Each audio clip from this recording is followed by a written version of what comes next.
Singapore చట్టాలు రాజుగారి కష్టాలు. సింగపూర్ పర్యటనలో ఉన్న ఏపీ సీఎం చంద్రబాబు నాయుడు గారు అక్కడ జరిగిన తెలుగు ప్రజల సమావేశంలో సింగపూర్ చట్టాల గురించి చెప్తూ 30 ఏళ్ల క్రితం నాటి గతాన్ని సరదాగా గుర్తు చేసుకున్నారు. సింగపూర్ చట్టాలు ఇక్కడి పాలకుల గొప్పదనం గురించి చెబుతూ ఎప్పుడో 30 ఏళ్ల క్రితం జరిగిన ఒక ఘటనను చంద్రబాబు గారు సరదాగా ప్రస్తావించారు. తాను రెండోసారి సీఎం అయినప్పటి నుంచి సింగపూర్ వస్తున్నానని తెలిపిన చంద్రబాబు ఇక్కడ చట్టాలు పాలకుల ఆలోచనలు తనను ఎంతగానో ఆకట్టుకునేవన్నారు.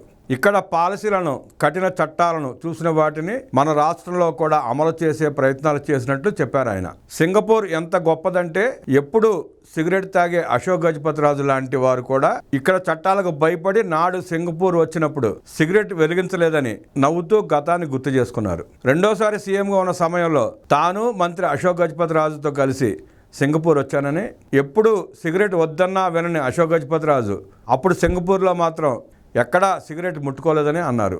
సింగపూర్లో చట్టాలు కఠినంగా ఉంటాయని, ఇక్కడ బహిరంగంగా సిగరెట్ తాగితే $500 ఫైన్ వేస్తారని, నేను తెచ్చుకుందే $500, ఒక్క సిగరెట్కు అంత సొమ్ము పెడితే మిగిలిన రోజుల్లో ఖర్చులకు డబ్బులు ఎలా అని అశోక్ గజపతి రాజు సింగపూర్లో ఉన్నన్ని రోజులు సిగరెట్ తాగలేదని గుర్తు చేశారు. అలా చట్టాలను అమలు చేయడంలో ఎంతో మంచి పేరున్న అవినీతికి ఆస్కారం లేని సింగపూర్ అంటే తనకెంతో అభిమానమని నాటి ఘటన నవ్వుతూ చంద్రబాబు గుర్తు చేసుకున్నారు.